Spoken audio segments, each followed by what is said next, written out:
7, 6, 5, today is at 4, 7:01 a.m. 3, and sunset 2, is at 5:45 p.m.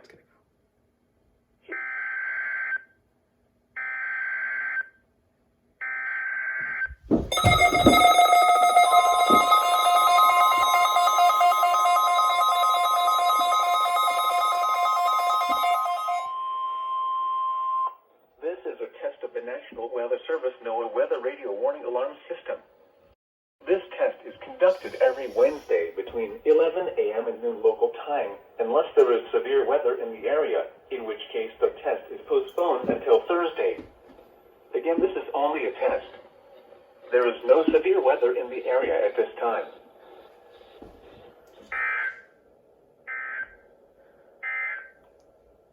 Here are the 10 a.m.